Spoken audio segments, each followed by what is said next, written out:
and a biblical garden, music school, art gallery, and multi-use spaces, children's area for storytelling and exhibits. The cathedral is intended to serve as a sacred space for national worship, especially during formal state occasions such as presidential inaugurations, state funerals, and national Thanksgiving services. In a country where over 70% of the population identifies as Christian, the project is seen as a unifying symbol that brings together various denominations under one roof, fostering Christian unity and national cohesion and generating significant income for the public purse. The cathedral is designed to be a cultural and educational hub.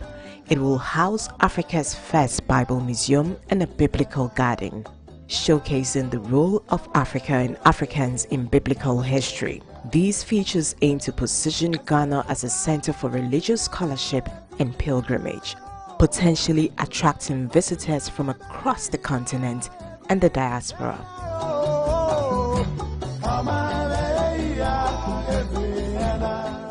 He shall build a house for my name, and I will establish the throne of his kingdom forever.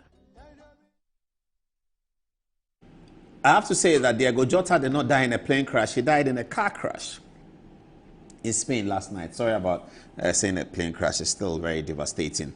That was about the National Cathedral. What do you think, viewers? You can send me a text on Good Evening Ghana Official. Does it help in understanding what had happened? I think there's been too much information concealed among the secretariats and those who really knew what was happening because of all the backlash they got from Foreign Minister Okudzeto Ablakwa, who carried a crusade against the cathedral. I don't know what he thinks about it now. Does he still feel the same?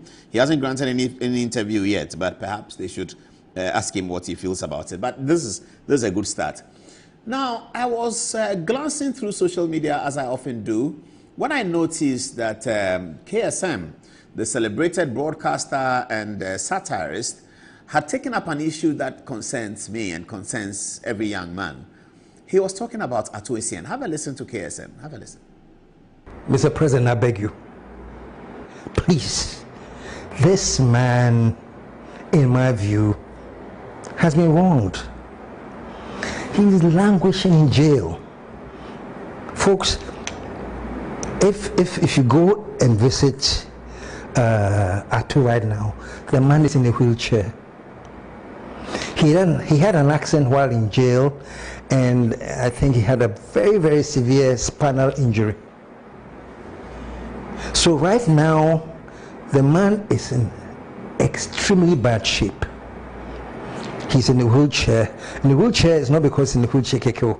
The wheelchair is because he has a problem connected to his spine, connected to so many things. I'm using this platform to appeal to His Excellency, Mipacho, you have the powers of clemency. I'm begging the President. I never thought I would do this for the whole country. But I can't exactly call Your Excellency, please. No. So I can use this platform for all Ghanaians to add their voice and plead that Ato Essien does not belong there.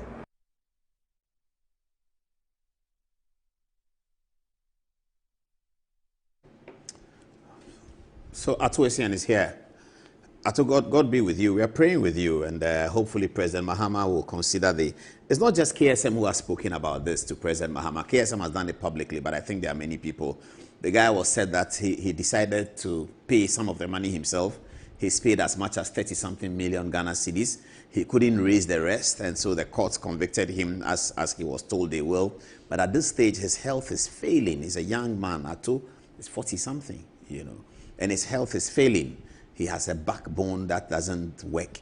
He has a leg pain that doesn't work. He was in 37 military hospital for almost 9 months, 10 months, 11 months.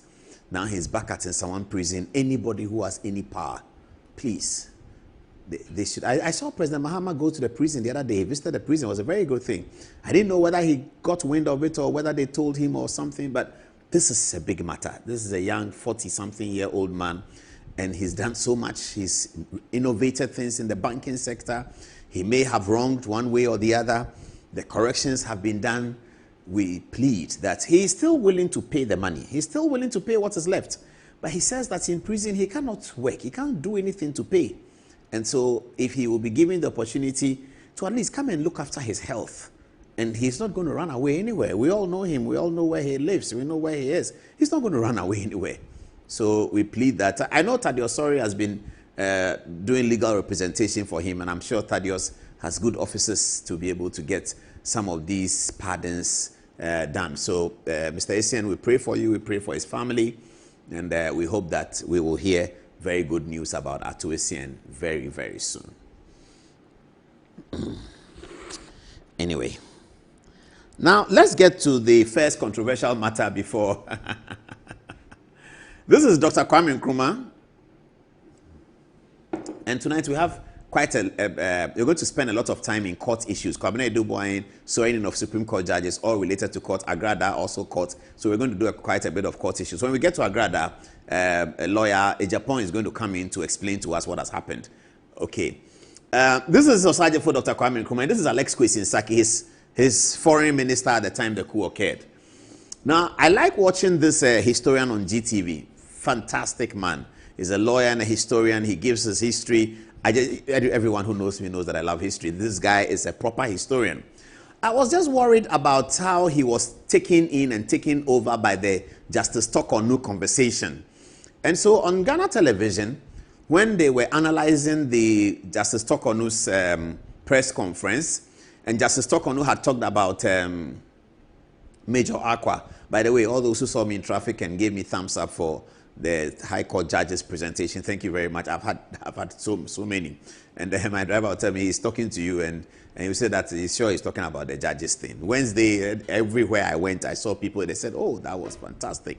It was very difficult history to bring out, but fair enough, we did what we can for the future of our country. Now, when the GBC people were discussing this matter, Talk or No's press conference, and they got to the part where Justice Talk or No talked about Edu Lodge and Major Aqua, the historian chipped in something. I thought he was completely unfair to Alex Kwesi, completely unfair to his family. Let's watch the video, and then I'll tell you what I'm talking about. So please show the video. Let's see it. That were prominent in the planning and the murder of. So she has no evidence to back it. She has no evidence. In fact, where in the history of Ghana, which textbook, which law case has ever brought up the Adu Lodge as a place that was used to plan the execution of the judges? Completely, it's not backed by any evidence whatsoever. Again, if you knew, if the Chief Justice in her life, and she's not a young person, she's old enough, she's past 63 or so. So if a person like this, who was old enough in 1981, knew that there was a planning to murder judges at that place, and she took no step and had decided to sit back until today, then she's a very dangerous citizen of this country. Yes, very, very dangerous. You knew all these things when those culprits involved had at all material times denied. And what is so worrisome is that being the Chief Justice of Ghana, every year you preside over the service that is held in honor of the judges. You preside over it. After that, you have gone there many times, and as a Chief Justice, you preside over at least twice. And now you come and tell us that you know all that happened, and you decided to keep quiet. But I believe that Madame is doing a big injustice to herself. And as my colleague said, there are certain things. You have a family, you know, a husband, and children, and classmates, and church, everything. You don't have to come and do this in public. You see, until she did that, until she did that, I didn't even know that her direct uncle, father's elder brother, was this man who betrayed Kwame Nkrumah, Dr. Alex Kwesi, who took money from the CIA, and he was the most trusted confidant of Nkrumah, and told Kwame Nkrumah that Nkrumah should travel, there would be no coup, because CIA had promised him to make him the next president of Ghana. That man's niece is this man. Until all this matter, I wouldn't have known. So she should not sleep in those lies. Whether she likes it or not, she will not be the Chief Justice of Ghana forever. She should understand that. I love this historian. I listened to him, but this was grossly unfair. It was completely baseless. And I like the way she talked about Talk or No not having evidence. He says, Stockholm doesn't have any evidence about Edu Lodge. He said, which book, which this, which that. But for a historian of his caliber, he has not seen the final report of the Special Investigations Board. He hasn't seen it. This man is much old. He's old. A historian, he's a great historian of his caliber. He has not seen this document that mentions Edu Lodge. I'll come to Kwesi Saki. But look at Edu Lodge. Let me just finish with this one. This is what it says. This is in the SIB report, which was authored by Justice, no less a person than Justice Azu Krab. He authored this report with other senior barristers, Akins and all of that. They interviewed a wide range of people. It's here. Let me put it well so you can see it. Amatekwe and Captain Chikata met at Edu Lodge on 31st October 1982 and agreed upon a strategy to mislead the Special Investigations Board in order to save the government from disgrace, blah, blah, blah. So it is mentioned. Edu Lodge is clearly mentioned in a very, very important document called the Special Investigation, the report of the Special Investigations Board. This is the most gruesome murder that has occurred in the history of Ghana. And this is the document of the investigation of the murder by a committee put together by J.J. Rawlings and the PNDC, chaired by Azu Krab. And he says he hasn't seen it. Okay, forget about that. Let's come to Alex Kwesi Saki. Put back Kwesi Saki and Nkrumah. Let me deal with it. Alex Kwesi Saki has died. He was Ghana's foreign minister.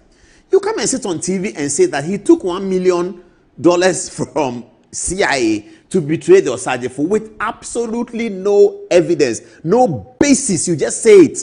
And you are accusing Justice Stockholm of saying the same thing. No basis, nowhere. He just said it. I wish I could play that again for you to see if I have time. Because he just said it that, oh, I didn't know that her uncle was Alex Kwesi Saki. And Alex Kwesi Saki, and somebody in the studio was giggling and laughing. I don't know who it was. That when they say something like that about your uncle, about your father, about your grandfather, you'll be giggling and laughing. When the person produces absolutely not one shred of evidence. So we set out to do the research. Now, and he also says that it was Alex Kwesi Saki who asked Nkrumah to travel. That's also so blatantly false.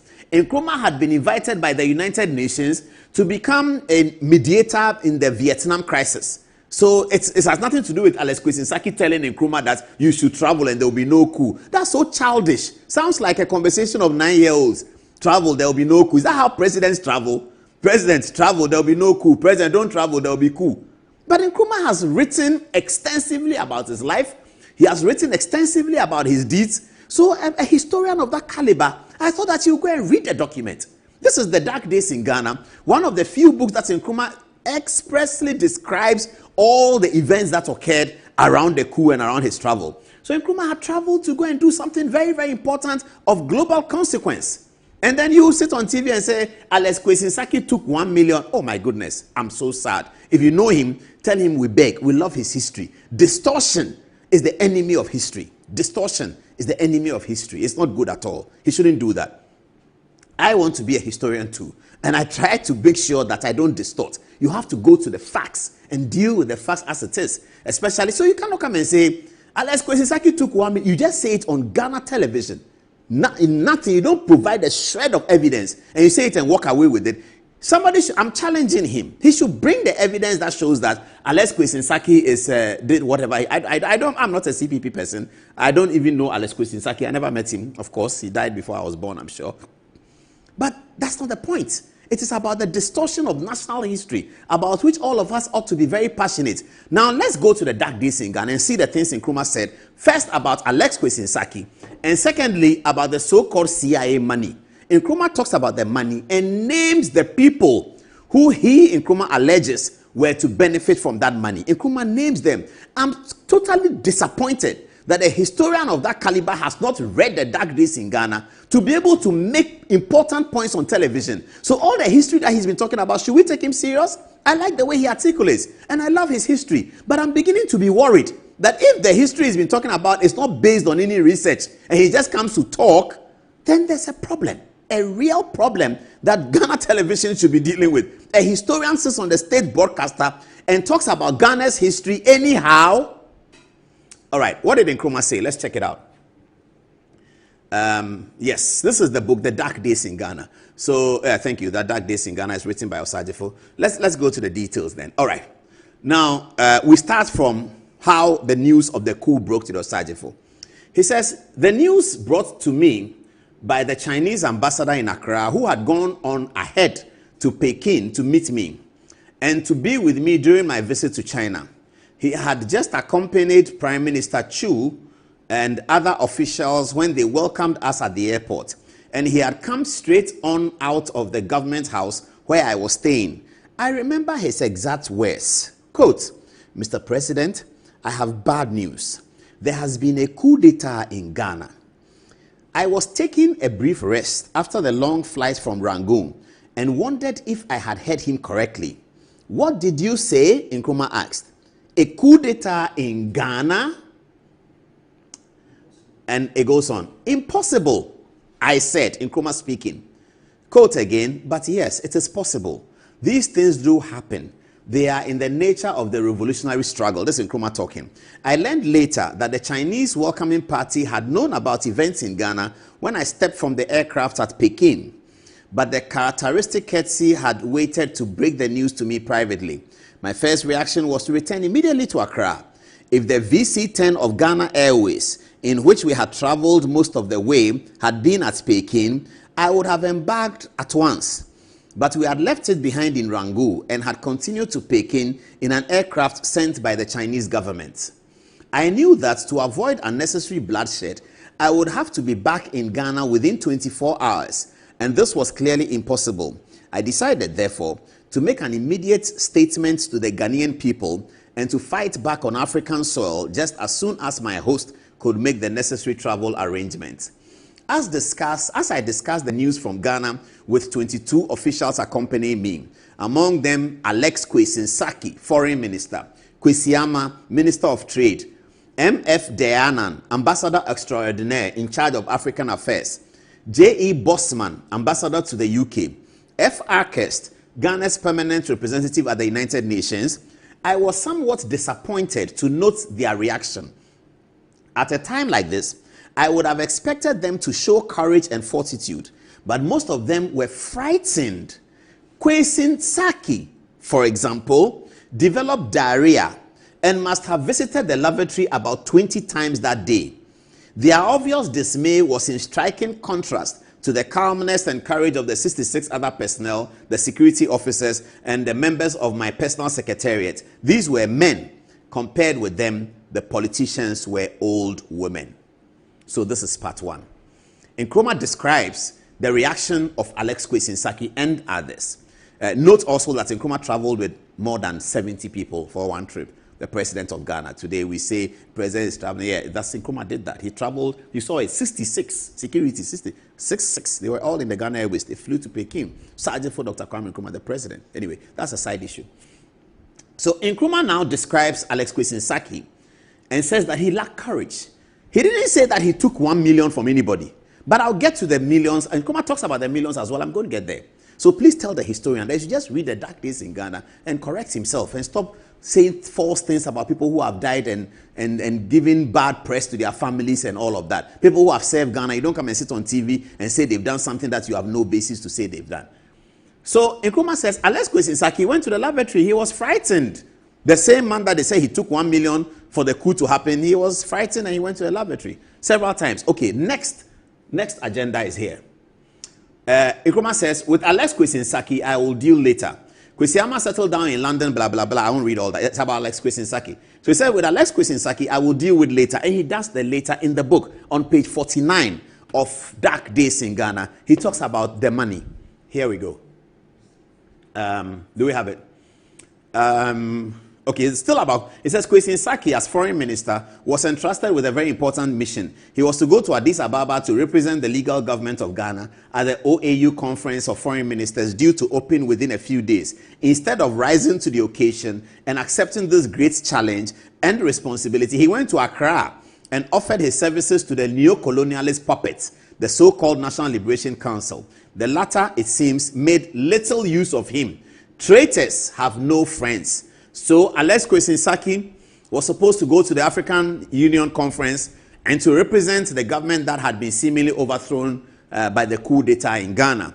Kwesinsaki decided that he was too frightened to go and represent the CPP government. So he came to Ghana and tried to make peace with the people. And as Nkrumah says, they had very little use of him. They threw him away because traitors don't have friends. That's what Nkrumah says. So this is Kwesi Ntsaki. He refused to show fortitude. He refused to show strength. But in any case, at that time, all the list of people that Nkrumah mentioned, Kwesi Ama, Dayanan, in fact, Bedema had run away. His finance minister had gone. Almost everyone had deserted Nkrumah. So deserting Nkrumah in those days was not something to be called treacherous. The entire government had deserted the Osajefo for different reasons that we are not going to explain tonight. So Nkrumah was clear in his mind that like Kwesi Ntsaki was so frightened, together with the 22 officials, that he couldn't rely on them. He didn't say they took bribe. They didn't say they took money. That is the bad part that the historian talked about. Now let's go to the money. I'm sure we are there now. Okay. No, are we there? No, he's still talking about the coup, the operation. Well, he talks about Kotoka a little bit here that I might just add. He said Kotoka subsequently boasted of killing of Major General Bawa, but said because he was protected by juju, he was able to catch the bullets from the bullets that Bawa fired in his defense and to throw them back at him. When the counter coup of April 1967 took place, Kotoka's magic could not save him. Unlike Bawa, he surrendered without protest or struggle to those who had captured him at the headquarters. His juju, as Nkrumah put it, did not prevent him from being shot. So Nkrumah is talking about General Kotoka, who encountered Nkrumah's most trusted general, General Bawa. Those of you who know Accra, Bawa lived at Gold House. You know, Ashanti Goldfields office, there's a house directly on your way to Tank Palace in Roman Ridge. That's where General Bawa lived. And they went there to kill General Bawa. And Kotoka was sort of leading it. And Kotoka boasted, as Nkrumah put it, that Bawa shot back at him, but he had juju to collect Bawa's bullet. And Nkrumah says that when the coup occurred a year later in 67, Kotoka's juju could not save him. And Kotoka sadly died, for which reason we named the airport after him. Okay, let me get to the issues of money. Well, Nkrumah says something here about his family that we'll talk about another time. His mother was forced to appear before a commission of inquiry. All of those things were very bad. I mean, Nkrumah says they put his mother in front of a commission of inquiry to say that she was not the mother of Osajefo and all of that. It's very, very terrible history that we have to remember, but we have to forgive. Okay, so let me get on. I think this is it. So it says, it has been one of the tasks of the CIA and other similar organizations to discover these potential quislings and traitors in our midst and to encourage them by bribery. Very important because Nkrumah talks about the deal. To encourage them by bribery and the promise of political power to destroy the constitutional government of their countries. In Ghana, the embassies of the United States, Britain, and West Germany were all implicated in the plots to overthrow my government. It is alleged that the U.S. ambassador, Franklin Williams, offered the traitors $13 million to carry out a coup d'etat. Afrifa, Hale, and Kotoka were to get a large share of this if they would assassinate me at the Accra airport as I prepared to leave for Hanoi. I understand that Afrifa said, quote, I think it will fail, and declined the offer. So apparently did the others. Now, where is this historian? The historian sitting on GBC. Nkrumah says there was a $13 million, and Nkrumah is alleged, we don't know whether it's true, but we believe Osajefo, don't we? He's our first president. Nkrumah said there was a $13 million available from the CIA to be paid to people to betray him. Nkrumah proceeds to name the people for whom the $13 million was created. Afrifa, Hale, and Kotoka. Does he mention Kwesi Ntsaki? You have seen the words that Nkrumah has used to describe Kwesi Ntsaki in this book. If Kwesi Ntsaki was part of collecting money, surely it would have been here. So people should stop doing that. Come and sit on TV and publish something that you have absolutely no basis to say. You are criticizing Tokonu that she provides no evidence, even though the SIB report mentions a Adu Lodge. Forget about that. And then you, the historian, you come and publish something, just say it about people, about Alex Kwesi Ntsaki, his heritage, his family, his children, his grandchildren. Alex Kwesi may have a grandchild who is 15 years old, and you are telling him that his grandfather collected. If it is true, it is true. It's part of our history. But if you don't have a basis to say it, it's really irresponsible to talk the way he spoke. Show the video again. Let's see the video, the GTV video again. 81 knew that there was a planning to murder judges at that place, and she took no step and had decided to sit back until today. Then she's a very dangerous citizen of this country. Yes, very, very dangerous. You knew all these things when those culprits involved had at all material times denied. And what is so worrisome is that being the Chief Justice of Ghana, every year you preside over the service that is held in honor of the judges. Preside over it. As a judge, you have gone there many times, and as a Chief Justice, you preside over at least twice. And now you come and tell us that you know all that happened, and you decided to keep quiet.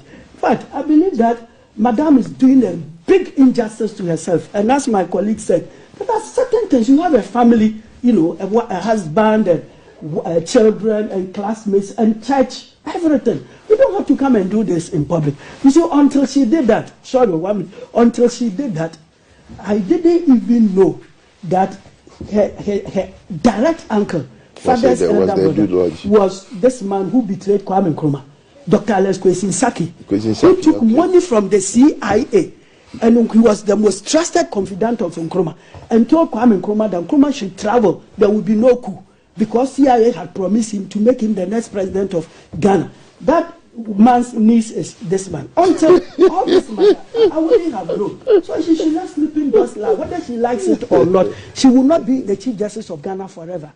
She should understand that. Completely irresponsible.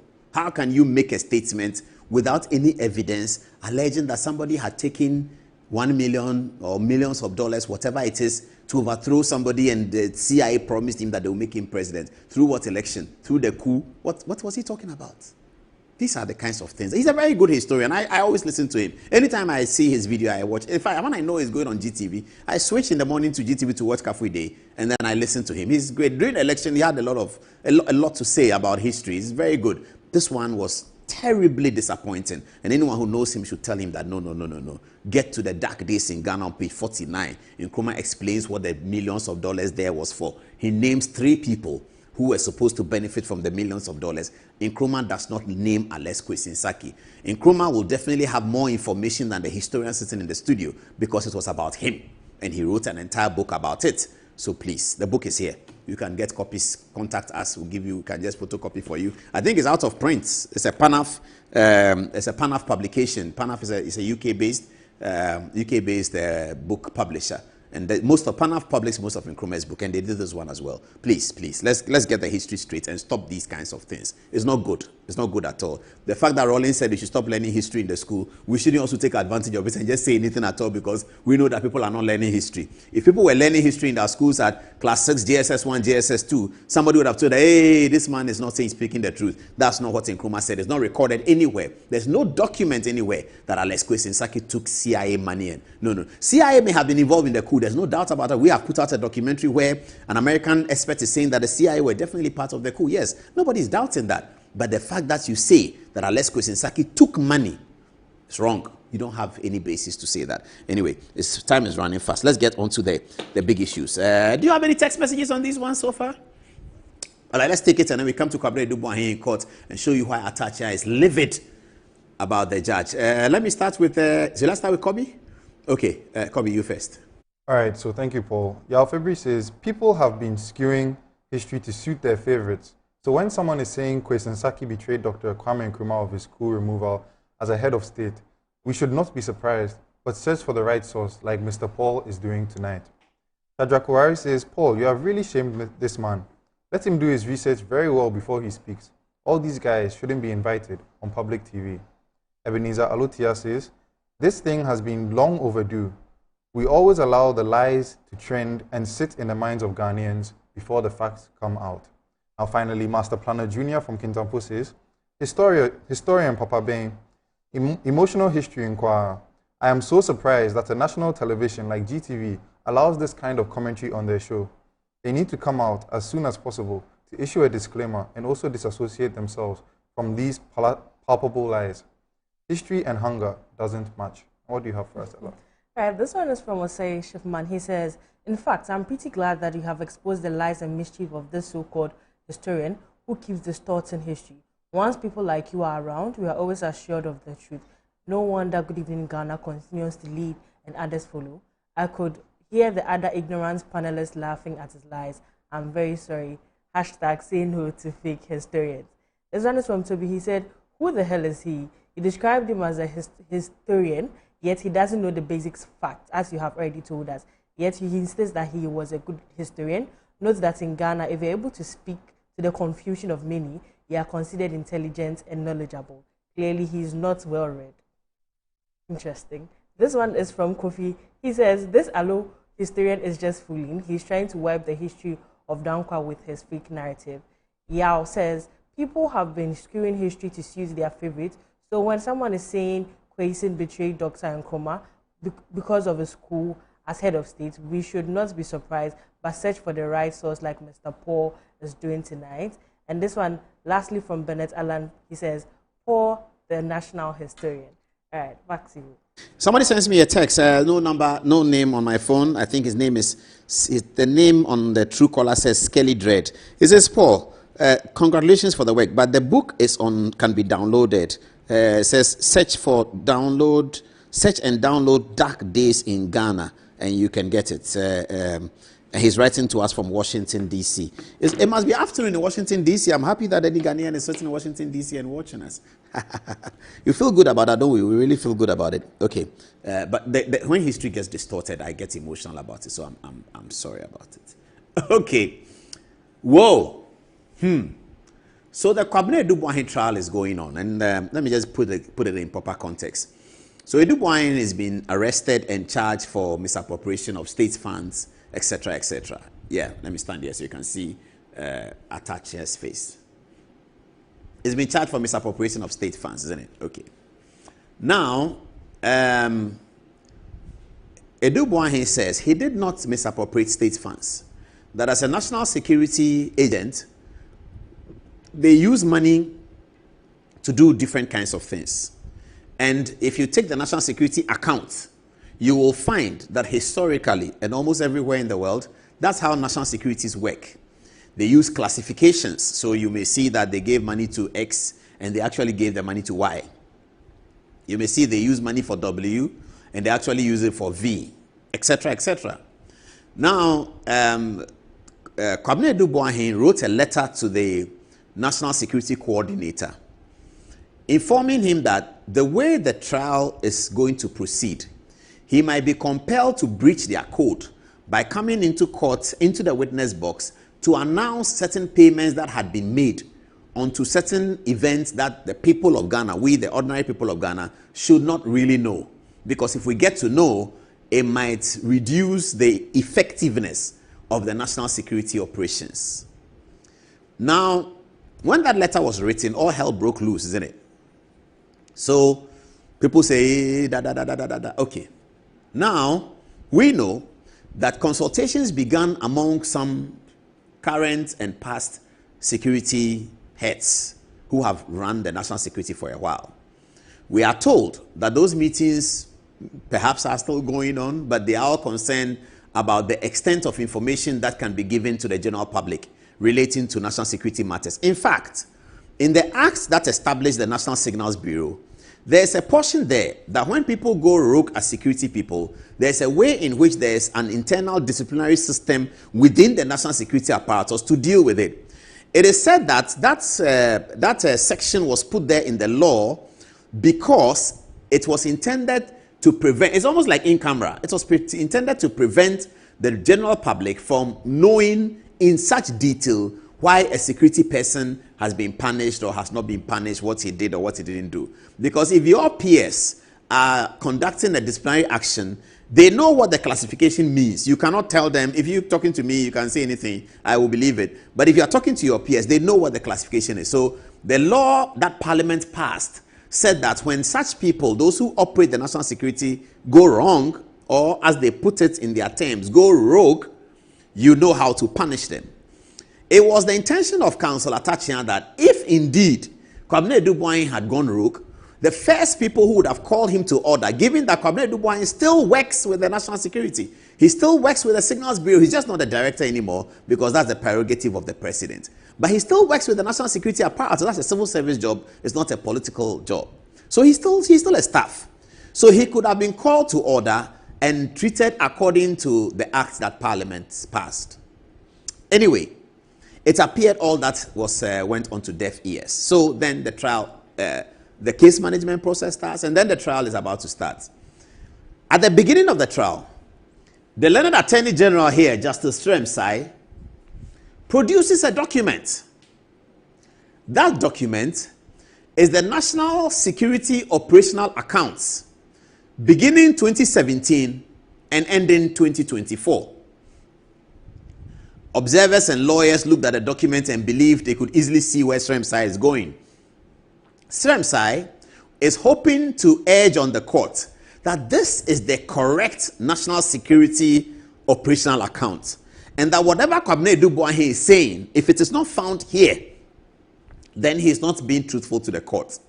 That's really what Sremsai wants to do. Ato Essien, counsel for Kwabena Adu Boahen, says that, okay, if you have produced the National Security Operational Account from 2017 to 2024, may I also apply for disclosure? Let me say a little bit about disclosure in the layman's word. Now, disclosure is an application that lawyers use. You can use it in a criminal trial or in a civil trial. Disclosure means that, you know, when we go to court in the Anglo-American common law jurisdiction, we know the fundamental ethos: guilty, innocent until proven guilty, and the judge is only an umpire, he's not an advocate. All of those things exist. The other thing that exists in the common law jurisdiction is that I am going to prosecute my case if I am on the defense side, and I have to bring my own documents to prosecute my case. But then what is discovery? Discovery is the process where I'm saying to the court that the thing that I need to prove my case is with him. So the court should please subpoena him to bring it. I'll give you a classic example. If I'm prosecuting somebody, and or somebody is being prosecuted, how do I say it? I'm trying to use the passport to make it simple. Okay, I'm challenging somebody that you were in America in February 2025, and it is there that you committed the crime. And then the judge tells me, how do you know that he was in America? I said that, but it is in his passport. If you take his passport, you will see that he was in America. But the passport is with him, it's not with me. So I apply for discovery. And then the judge will say that discovery application granted. Please produce your passport. That's discovery, basically, so that we can all understand it. You know, the lawyers will use big words, but we can understand it. That's fundamental discovery. The thing I want to use to prove my case is with you. Or murder. Knife has been used to commit murder. The knife is in your house, it's in your kitchen. So discovery, please ask him to produce every knife in his kitchen, and I'll show you the one that was used to commit the murder. Something like that. That's discovery. So Ato Essien says that, okay, if you have produced the National Security Operational Account, which we should not really see, but nonetheless, it will help the prosecution's case. So Justice Sremsai has produced from 2017 up until 2024. Ato Essien says that for me to demonstrate to the court that the National Security Operational Accounts of 2017 to 2024 is no different from all the national security accounts from 1992, because that is how the national security always works. I am applying for discovery to subpoena the National Security Operational Account from 1992 up to 2017. And he's telling the court that your lordship will notice that the operational accounts, if you can bring them here, will all look very similar. And then you can tell me whether Kwabena Adu Boahen has done anything wrong or not. In bringing the National Security Operation Account, one of the important critical legs on which it stands is the bank details of how monies are taken and removed from the bank and what they are used for. In any case, Kwabena Adu Boahen is being prosecuted for how banking processes were done. He took 7 million. He took it in Ghana must go back. He went to give it to his wife. His wife went to give it to his friend. And his friend used it to buy a house. And all those charges against Kwabena Adu Boahen. Ato Essien is saying to the court that if you allow my discovery application, you will find that the national security operation is the same. Let's move on. You leave that. Put that aside. Now, Atta filed the application, and this morning, the application for discovery was denied. The Attorney General argued against it, and he argued on the basis of relevance, that the document that Atta is looking for is not relevant. I'm not so sure how in criminal law a defense can be told that something they are using to defend themselves is not relevant. The defense is left to them. They can bring anything they want unless the evidence is such that it's untrue or something like that. But anyway, the irrelevance conversation seemed to have won the day unless it goes on appeal. I don't know whether it's going to go on appeal, but Sremsai's instincts to have the application for discovery to be denied won today. But then there was something very curious, extremely curious. The document that came into the courts of the bank details has on it page is 1 to 46, 1 to 146. Page 1, you know, when you're this document, you see 1 to 89, 1 to there, so you know that the last page is 246. But the document that is in the court, from page 1 or page 2, it jumps to page 89, the bank details. And you know how bank documents, those of you who have taken a bank document to go and collect visa before, you know how it is. Page 1, page 2, page 3, and it's sequential. It shows everything. Now, this document that has come to court, apparently, as is being told to journalists, has a whooping 75 or 74 pages missing. And that's how Atacha got livid and told the judge that what is happening? How do you have the bank details in the national security operations, and from page 1, 2, 3, 4, 5, 6, 7, 8, 9, 10, 11, 12, 13, 14, 15, 16, 17, 18, 19, 20, 21, 22, 23, 70 something is all not there. Could it be an oversight? Maybe it is. Could it be deliberate? I don't know. But this is the matter. And the reason why we are talking about this today, let me have the counsels and the judge again. The reason why we are talking about this today is that when we are building a democracy, as we've been doing for 35 years, certain things should not change. Governments change, elections are won, elections are lost. Parliament changes, but certain things should not change. The rights of the people and the rights to a fair trial guaranteed under the 1992 Constitution should never change. Ato Essien got a fair trial to the point where he won an appeal. The Ato Essien people were angry with the Attorney General. But in terms of Efia Sewa's conduct at the trial, they never raised any issue against the judge.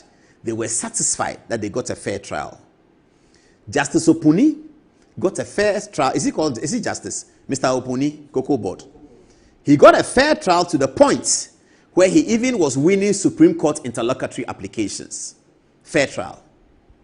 The NCA people, they got a fair trial to the point where one of them won on appeal, had the Court of Appeal overturn his submission of no case, which he had lost at the trial court.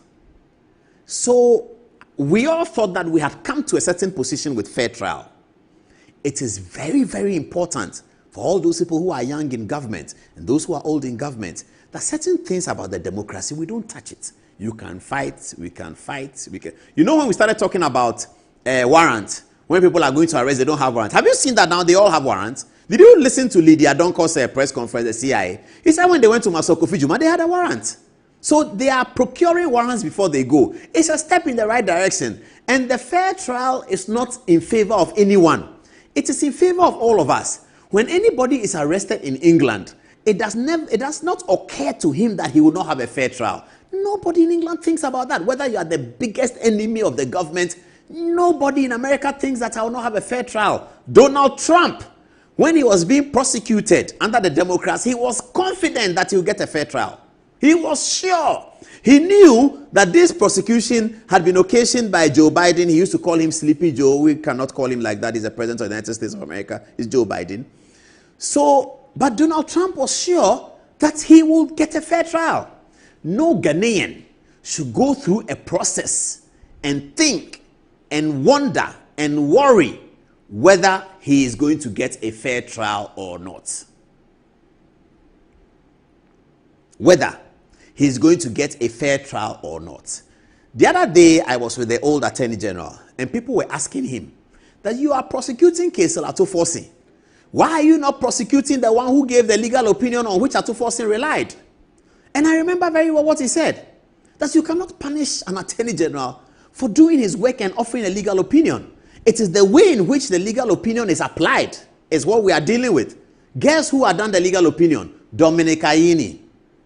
He had offered the legal opinion upon which the Ato Essien, part of the legs on which the Ato Essien trial was being conducted. The Attorney General of the day, belonging to an opposite political party, was being given pressure that you should add the person who did. He said, no, I can't do that. He was doing his work. As a Deputy Attorney General, he offered his opinion. And that's why Dominic Ayini was not prosecuted. Because an Attorney General felt that you cannot prosecute somebody who is just doing his work. Those who benefited from it are the people we are looking for. Now, the reason why I'm saying all of these things that I may sound boring is because in 2000, I've shown you the video. I don't have it today, but it's there. I can show it to you later. I was there when Rawlings was voting. I was standing side by side with him when he put his ballot in the box. And I asked him in a live interview that, who did you vote for? And he said, my vote is my secret. He had obviously voted for Professor Mills, of course. And I saw the power of the Rawlings regime. In 2002, I saw the same people who were so powerful under Rawlings regime lead demonstrations on the road. I saw it, that they were leading demonstrations on the road. One day, it was in 2000, I went to Asylum Down in Kweku Sechado's office, as I used to do, to visit with him. And he had had issues with Tony Edu on front page. And I was talking to him about how did he feel. He said, Paul, these things, I don't worry about it. I said, why? He said, tomorrow they will come back to me to cover their demonstration. And I said, I don't understand.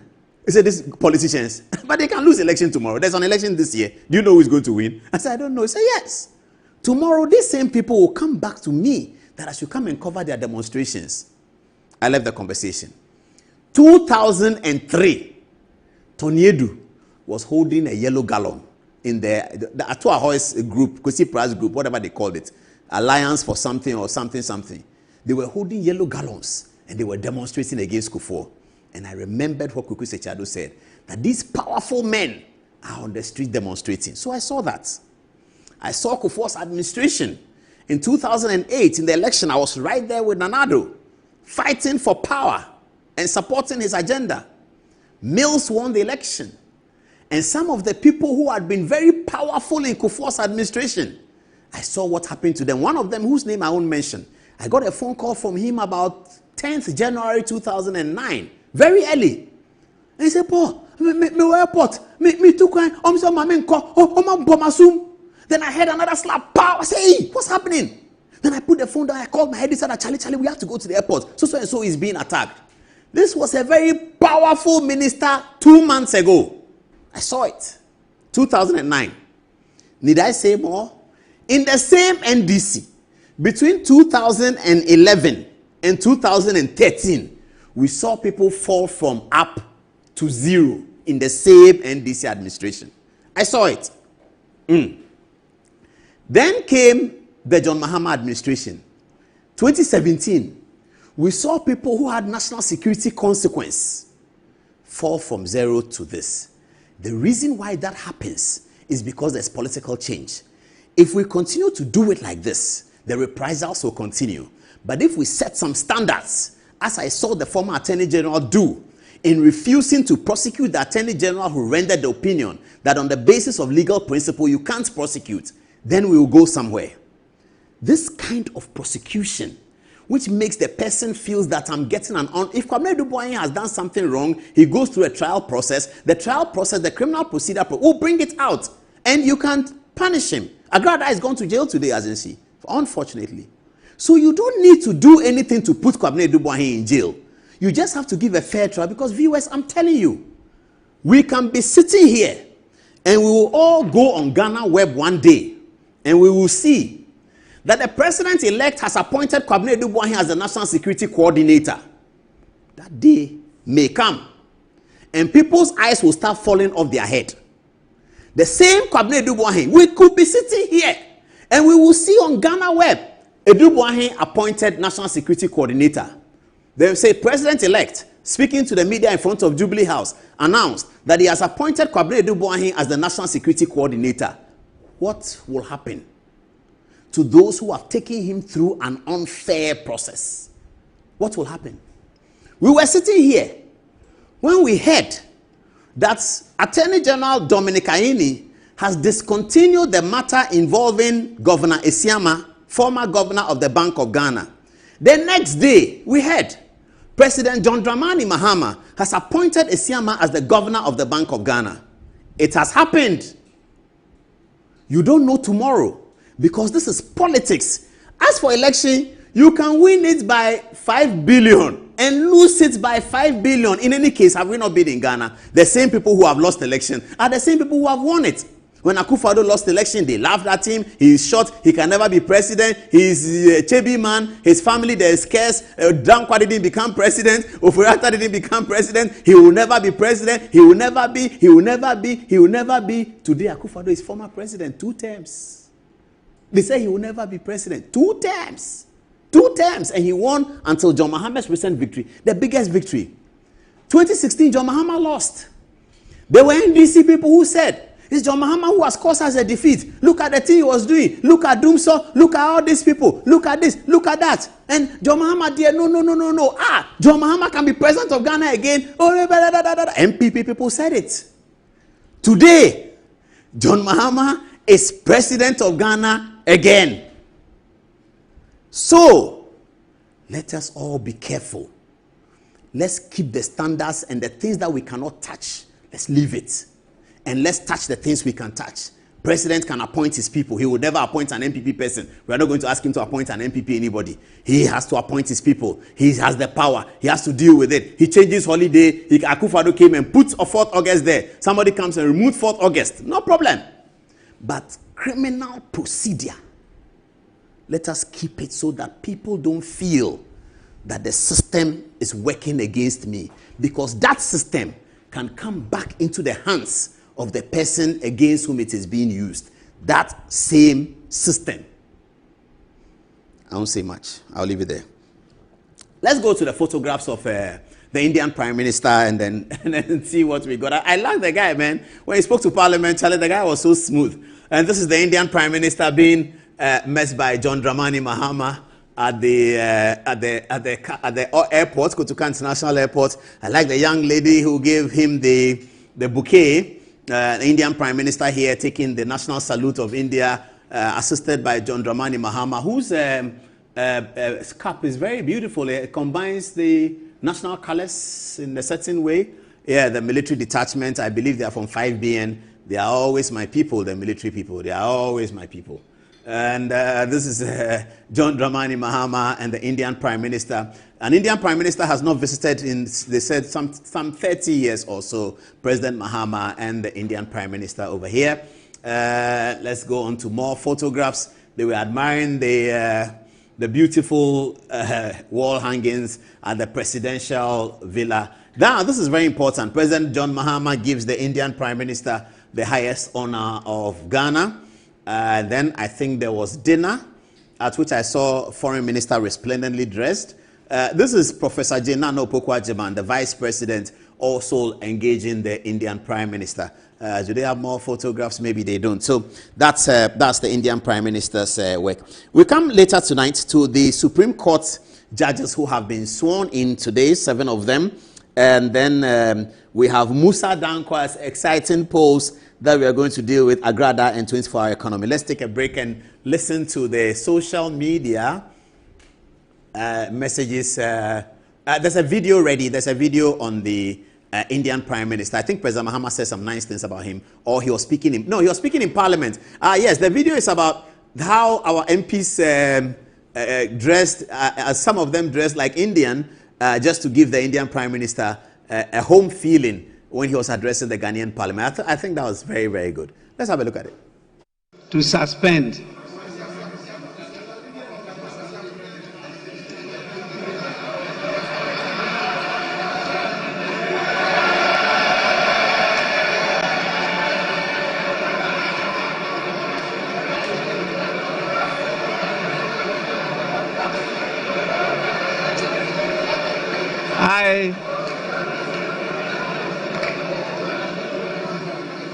I recognize that the honorable member is itching to visit India.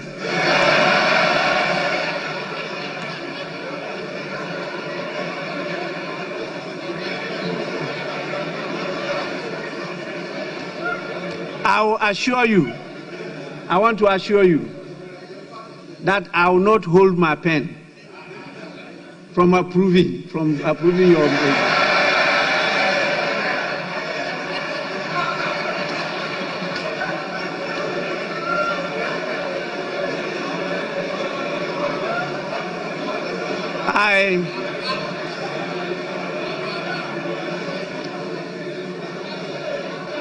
Honorable members, please, time is not on our side, but my attention has been drawn to the fact that he's not alone, that he has a partner, and she is outdooring herself straight in front of us. So I thank honorable members for that. The love for the country of India, its people and its culture. And now, with your kind permission, may I proceed to suspend the sitting. All right, that's Alban Bagbin. Always exciting to watch the speaker. The day he leaves the speakership, we'll all be very sad. He has really given a lot of color to the Fourth Republican speakership. Already, Bagbin has a record. He's the only speaker in the Fourth Republic to have done 2 terms. One on the NPP, one on the NDC. Very interesting. Okay, somebody sends me a text. He says that, please, Ato Essien has paid 43 million. Is that correct? Yes, he was supposed to pay 90 million. He's paid 43 million already. And now he's broken in prison. We really hope that this message will get to the right ears and it will get very, very far. Anyway, let me take the text messages of what people are saying before we get on to Musa Dankwa's story. What are people saying to Ella first? Right. So Abdul Fattah says, if people must be prosecuted through due process of the law, so be it.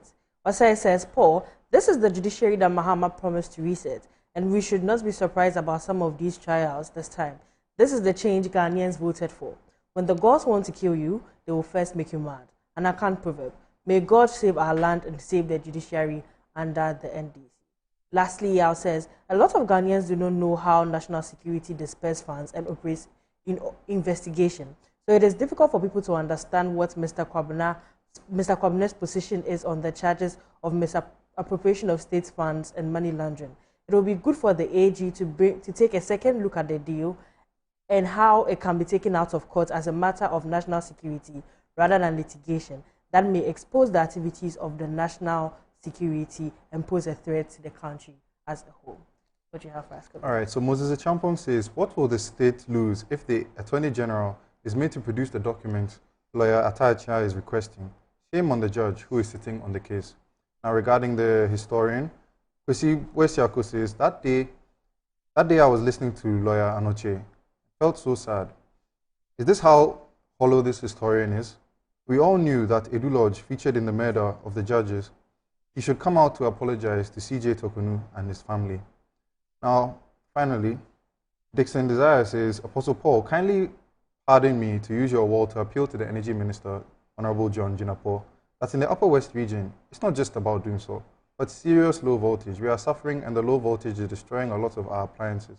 I don't think this is part of the reset. We are currently watching the program on our Android phones. Now back to you, Paul.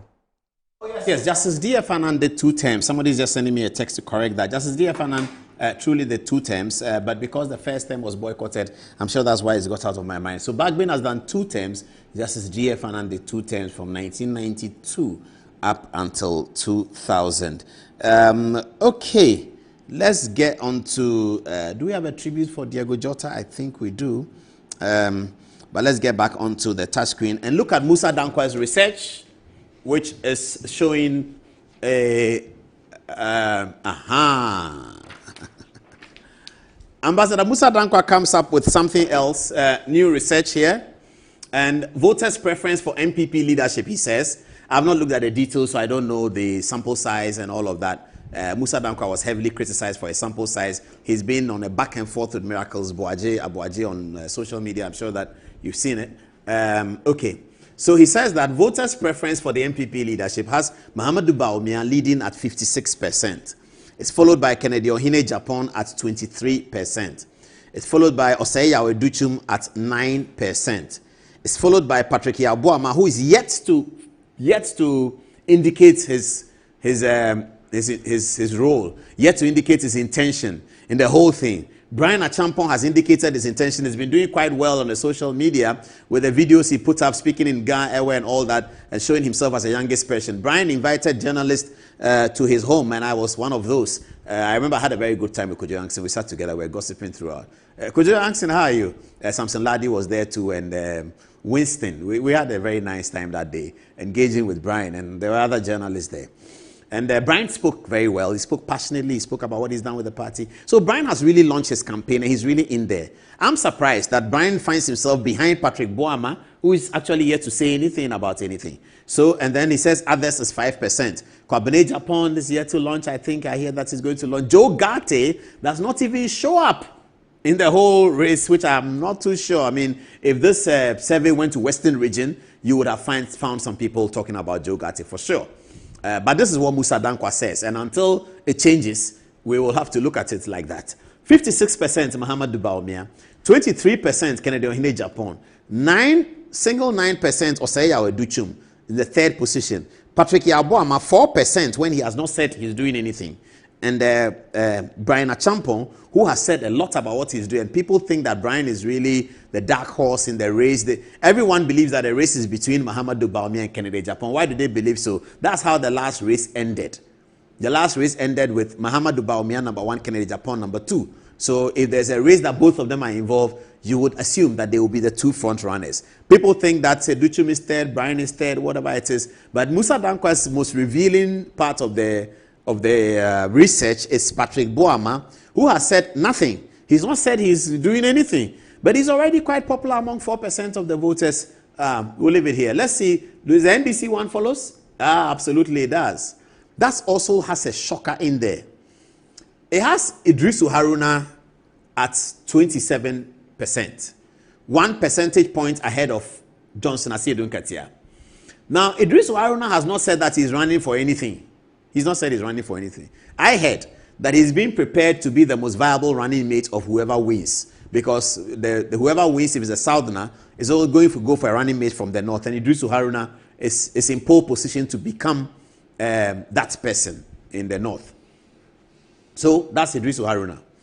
Leading with 27%. That if the election, voters' preference for NDC leadership after John Mahama is Haruna Idrisu, well, that's what Musa Dankwa says. Johnson Asiedu Nkatia is not surprising to see him up there. He has already indicated his intentions to become president after leader of the party. He's currently the chairman of the party. What I'm not so sure is going to happen is that in 2026, I believe, the NDC is going to go to Congress to change the national leadership. Well, to elect, not necessarily to change. Some will be retained. To elect the national leadership. Asiedu Nkatia is chairman today. If he could run as chairman again, be elected as chairman in 26, and then file for presidential in 27, which is when by the NDC constitution, they have to be looking for a new leader 1 year to the next election if the NDC is in power. Same with the MPP. If they are not in power 2 years before the election, if they are in power 1 year before the election. Same. So Asiedu Nkatia here is, we have to wait to see whether when the chairmanship race comes up, he will pull back and say, I don't want to contest for chairman again. He's been chairman for 1 term, I believe. It's been 1 term.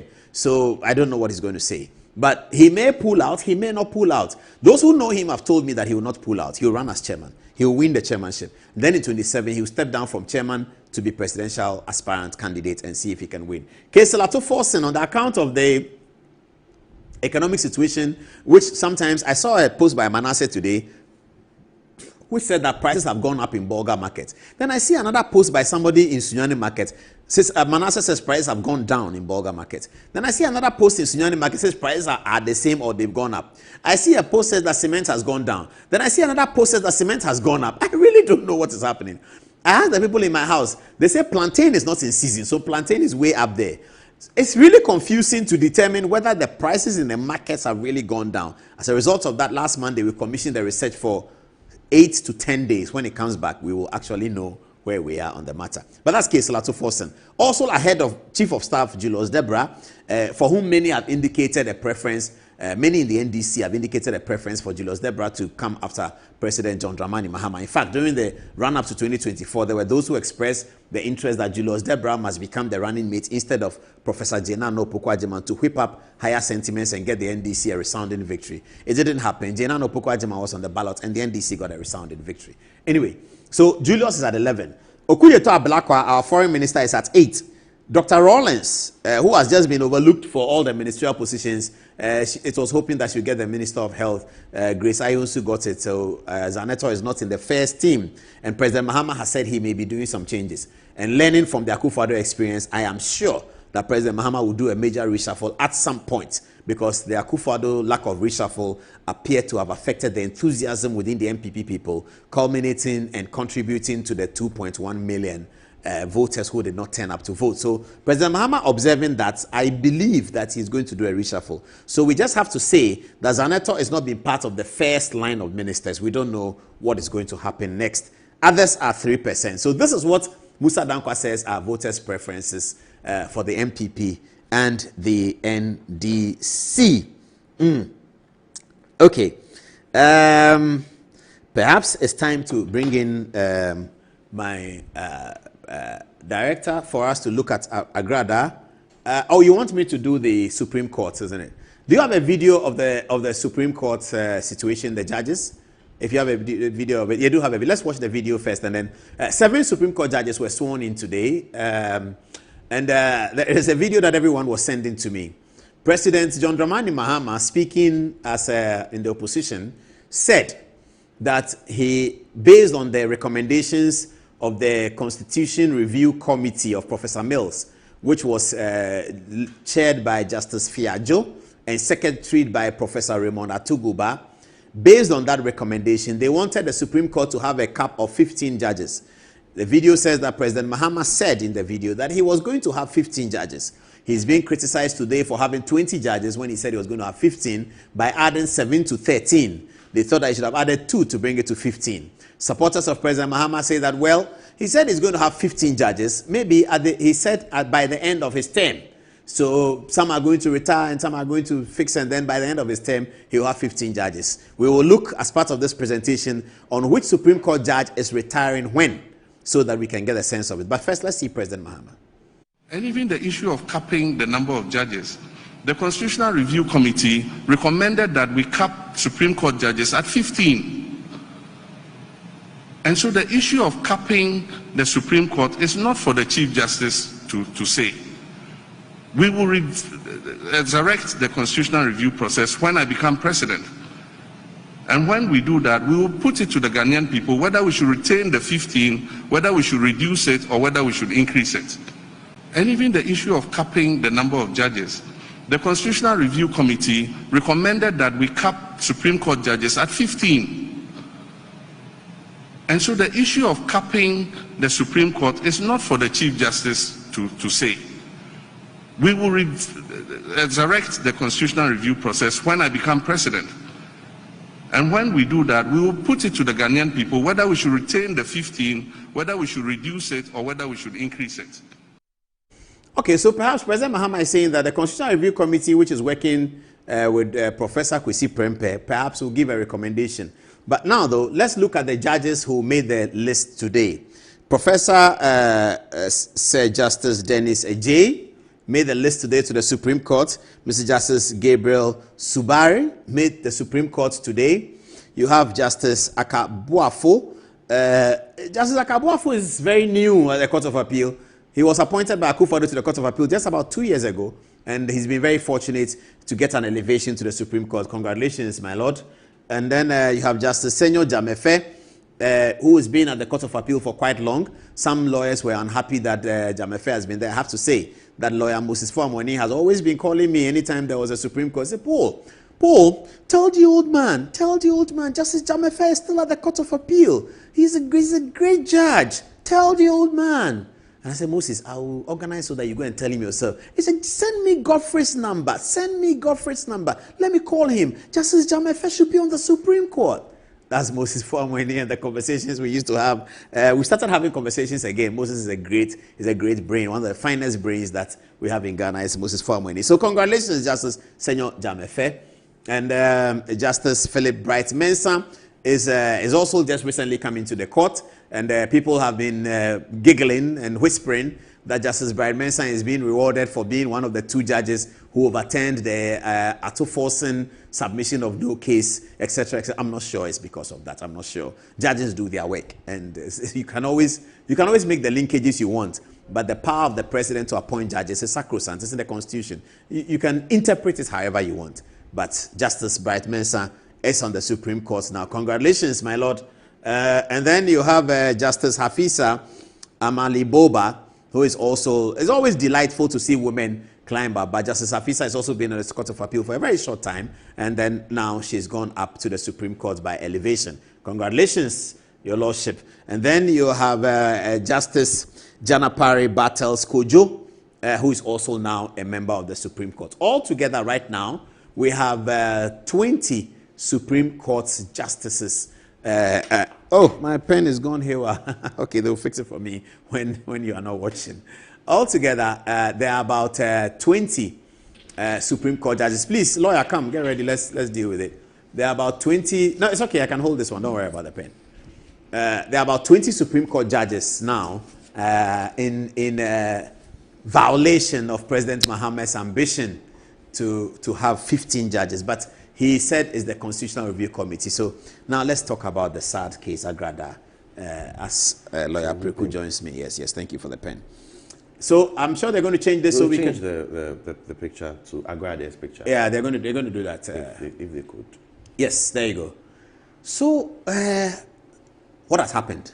So the Circuit Court 10, Her Honor Justice Evelyn Asamoah has handed down judgments placing Agrada in custody for 15 years with hard labor, or we say in hard labor. And so, yes, this is pursuant to the case we discussed about 3 years ago, where she was charged for 2 things: defrauding by false pretenses and charlatanic advertisements. What did she actually do? So the defrauding by false pretenses, she made a promise and she actually collected money from church members in an all-night service that she was going to multiply the money for them. And I remember we made the distinction between that and other pastors making calls for maybe seed, that in this instance, the entity that prints money is the Bank of Ghana. And therefore, if you promise to multiply money, you are putting yourself in place of Bank of Ghana, which is impossible. So you cannot multiply money. It's something you just cannot do. But you can pray for people to say that, okay, if I pray for you, or I give you this holy water, or I give you this anointing oil, and you smear on your face, the favor of God can come on you and you can get some money. It's fine. That is not really defrauding. That's faith-based. That's faith-based. But in this instance, you are making specific promises and you are hinging it on a specific result. And the specific result is that you are saying that once you give me 10 cedis, I am going to multiply the 10 cedis. I am going to give you 20 cedis. Who prints the extra 10 cedis? It's the Bank of Ghana. I mean, you cannot do it. It's essentially a Ponzi scheme you are running using the name of God. And consequently, that is why she's been convicted. For the 15 years, her lawyer made the case. So what we do in criminal law is that when the case is done, there's something called conviction. Conviction is that the court is telling you that you are either innocent, that you are guilty. So it's either you are convicted or you are acquitted. Conviction is that you are guilty. Acquitted is they say, go home, you are free. Now, after the conviction, the court, because she's a woman of childbearing age, would order for an assessment as to whether or not she is pregnant at the time of the conviction. Even if she's not married? Oh, that has nothing to do with it. So at what age will the court say that there's no need for a pregnancy test? 65? Yeah, possibly. After 60, as you are out of childbearing age. But miracles happen. Miracles happen. So the miracle can happen in jail. But we deal with assuming that the pregnancy test came positive, what would have happened? Assuming it came positive, then there will be issues of sentencing. So the court would have to look at it. Doesn't mean you still go home or you still go scot-free, but there are other avenues that the court can actually use in making sure that you give birth out of jail before you come back for sentencing, and then you are sent to custody. In whether in Sawum, normally you would go to Asha Forts for a couple of days or weeks, and then you are processed to go to either the medium security prison at Nsawam or maximum at Ankafo. But I don't think she would go to maximum. I'm most likely medium. It's not really, she's not. Why is the sentence so long? Why 15 years? Well, the case that was made by the prosecution in this instance was that she's already a first-time offender. In the sense by doing that, what? So there was a time she ran a TV station, media without license and without accreditation. And so for in that instance, she had more or less committed a crime before, and she was quite troublesome in that regard. And it seems because after that, and after a pat on her hand, she had not repented, and she went ahead to commit this crime again. And so the court thought that, well, 15 years. Because if you look at section 132 of Act 29, it prescribes that for offense, the offense known as defrauding by false pretenses, the punishment is 10 to 25 years. So the court can pick in between, despite the fact that generally second-degree felonies, the maximum is 10 years. But 132 says, notwithstanding 296 in Act 30, which prescribes the maximum to be 10 years, you can still give between 10 to 15, between 10 to 25. So the court in this instance gave her 15 years. What are the remedies in the circumstance? So right now, her remedy, the remedy of counsel is to apply, go on appeal.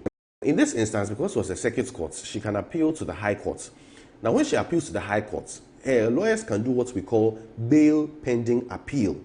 Now, for the bail pending appeal, the lawyers are supposed to demonstrate that, one, they are going on appeal, and on appeal there is a prospect of success. Success means a not guilty or a reduction of High Court, or a reduction of the sentence. So that's also a different form of appeal. So you may appeal the conviction, or you may appeal the sentence. You may appeal the convictions, that you are basically telling the High Court that my client is innocent. Now, you are appealing you may also appeal the sentence, in the sense that you are saying that even though my client is guilty, the 15 years is harsh, and therefore something must be done about it.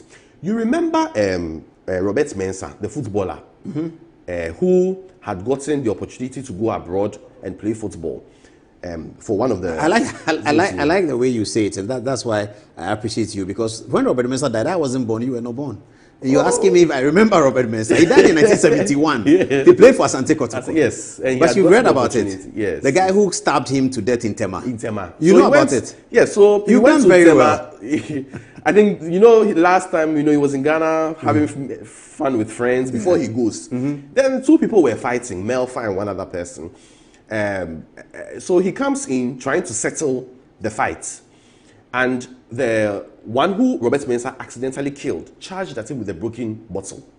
And so in an act of defending himself, he killed the person. The lower courts convicted him and said manslaughter. But upon appeal, even though the courts did not, his lawyers did not challenge the conviction per se, they said that the judgment was harsh in the sense, or the sentence was harsh in the sense that he was the person who was coming in to stop the fight. And it was rather the deceased person who charged towards him. So even though, yes, everybody there saw that indeed he stabbed the dead person died, the court should temper justice with mercy. And that is how Robert Mensah's conviction was reduced. In fact, at the time of the higher court's judgment, they noticed that he had served most of the time already, and therefore they just acquitted him. What about the remedy that lies on the president's desk? How does it work? That's Article 72 of the Constitution, which provides for the power of the president to grant clemency. This means that the president can do some things. One, he may reduce the sentence. He may also suspend the punishment indefinitely. What the president cannot do is to erase a conviction.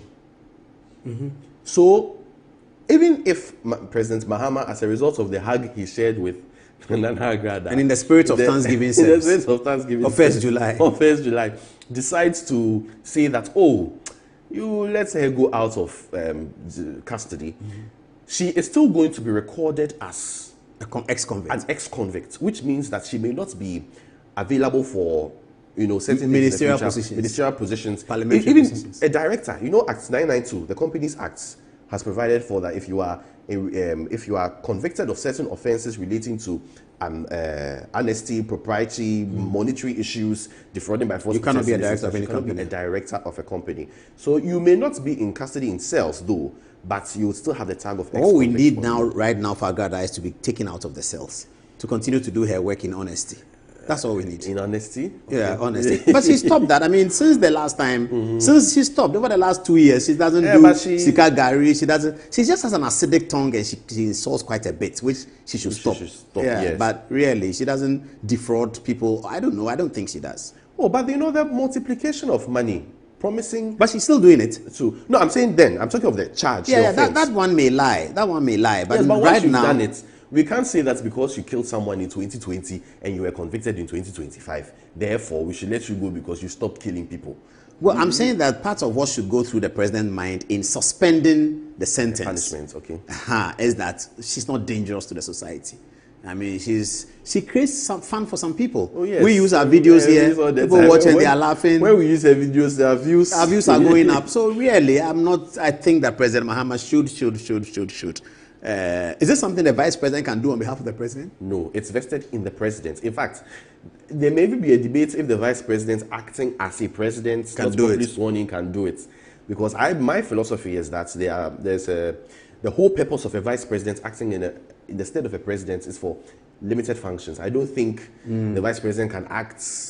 Oh, that's interesting. That's philosophical. Yeah, it's when the vice president acting as president, he cannot take up the presidential responsibilities in the constitution, like Article 78, 79, exactly. appointing ministers. Because I think the rationale is that you are just warming. There's a political history behind all these things. Kwame Nkrumah was overthrown when he was in Hanoi, Peking, China, on the strip to Hanoi. Buzia was overthrown when he was in London for an eye surgery. I think Liman was overthrown. He was here. Liman was here when he was overthrown. It was in the castle. When he was overthrown. So I think the history behind that is to always have someone to warm the seats, so that there's no power vacuum of sorts, and therefore the warming of the seats should not be taken to be I tended to agree with you. So where is he right now as we speak, Agrada? Right now, I cannot tell, but the process is upon conviction. The practice is you would go to one of the main holding cells. It can be any police station. So there are clients that they have convictions that some lawyers are working on their cases. I don't want to use my name, but some lawyers are working on their cases, and before processing, they are even in cells. Some at regional headquarters police. So for her, for the importance, how popular she is, she may be sent to Ashford at Jamestown, or she may be sent to one of the police stations that have relatively. I don't think she should be sent to somewhere like Mamprobi police station, but maybe regional headquarters, cantonments, these places where there's security, where she will be processed and subsequently transferred to one of the prison holding facilities. East Legon. East Legon seems quite small for me. The police station? Yeah, the police station. But it's near the executive, East Legon Executive Club. Oh, I mean, despite can be bring here. And then processed to the main one question which is not legal, and that's my final question. What's going to happen to her husband? He said, so there's a video. He said that he would, which is interesting. I was expecting him to say, we'll fight. But he said that it's in God's hands and that he waits for him for the 15 years, wait for her for the 15 years and he will take care of the church. And I was saying, that's interesting. I thought your first point of call would be, we'll fight this conviction. But he said I think their only remedy is to get people who know President Mahama and to make a case. And to talk to. To make a case, to make a real big case. Well, I don't think President Mahama... But can President Mahama suspend the sentence now, or must she serve some of it?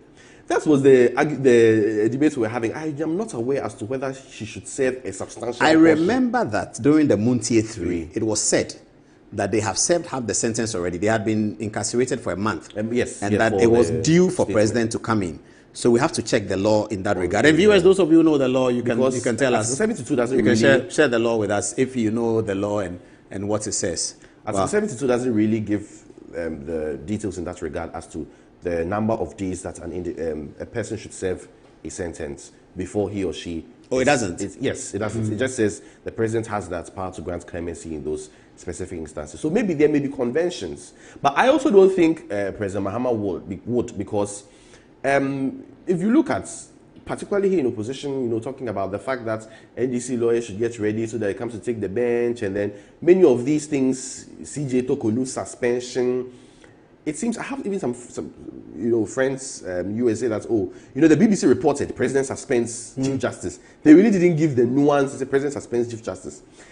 Doing this now would also look like a bit too much regarding interfering with judicial. Oh. Particularly at this time. Maybe if everything was okay, maybe nothing was going on, he could have, but people will take it. People will really take it up and say that you one person, you are suspending chief justice.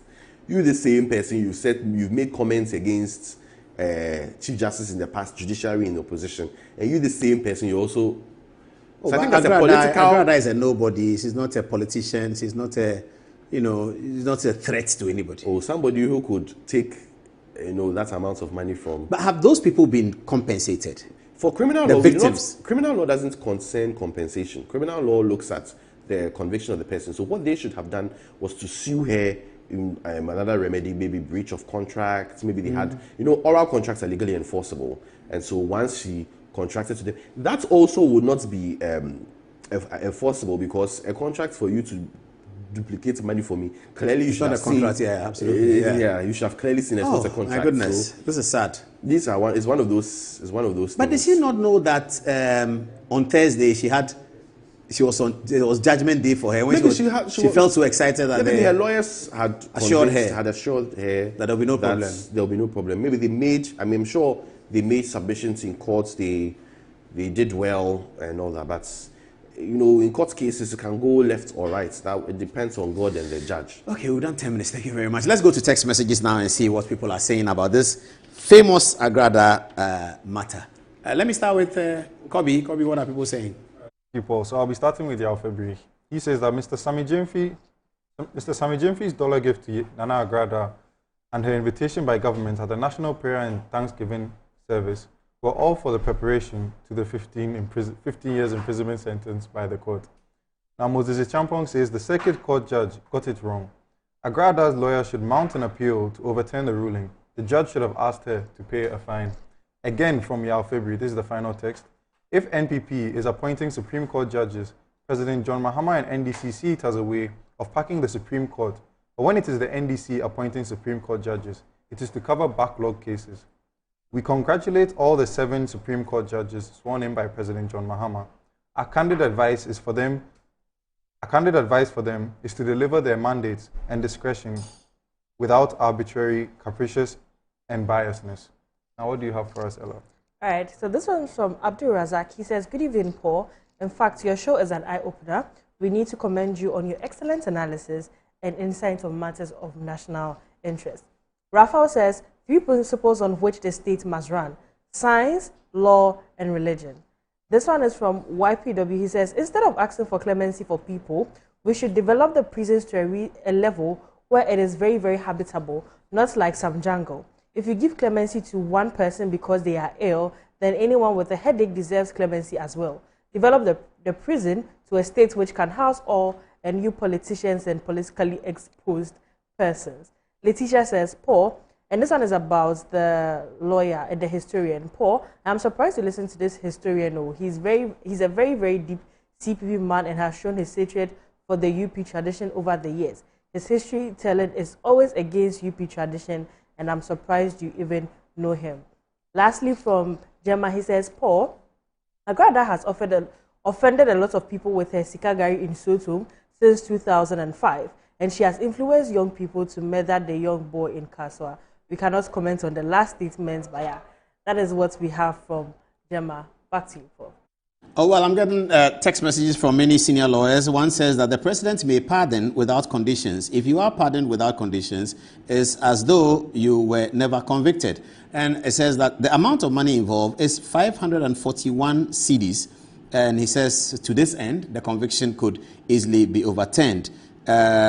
She had been convicted of who she is, not what she has done. Oh, that's interesting. Another lawyer sends to me and says that to either release her or outright reduce the sentence. Once a sentence is passed, the president can exercise his prerogative of mercy on the convicted person to either release her outright or reduce the sentence. But he does that in consultation with the Council of State. That's interesting. In consultation with the Council of State. Another one says that Agrada's husband seems very happy. Well, that's interesting. What shall I say about that? Okay, Samson Ladi Ayenini, my friend from Newsfile who will be watching on Saturday, says, I visited him today when I led 40 lawyers to Samam on the Accra Bar Prisons pro bono project. He is unwell, talking about Ato Essien. He is unwell. He has been for a long while. I suspect he regrets paying all that money. If he knew, he would still end up in jail. Certainly. Samson, thank you for adding your voice to the Ato Essien matter. Ato Essien has paid 43 million Ghana cedis back to the state in a cost that was 25 million. And when I say the cost was 25 million, what I mean is that he took responsibility for 25 million on his own. On his own, he took responsibility for 25 million. The court calculated what the things they calculating, compound interest, interest, up to 90 million. He said, no problem, I pay. He paid 30 million in the first instance on day one. Then he's paid more to have 43 million Ghana cedis back to the national chest when he took responsibility for 25 million. At this stage, in view of his health, please, government, can you have Attorney General Dominic Ayine, Deputy Attorney General Sremsai, can you have a look at that Ato Essien case, please?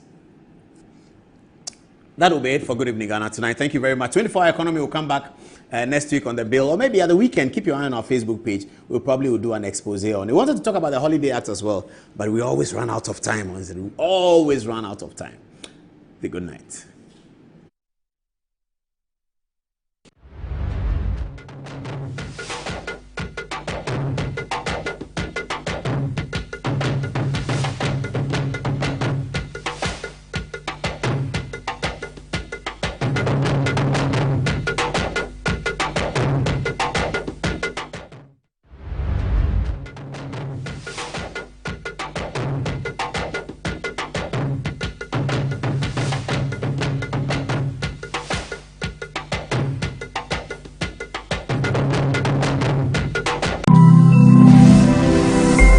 Metro TV, insightful and inspiring moments. There were nightclubs in town.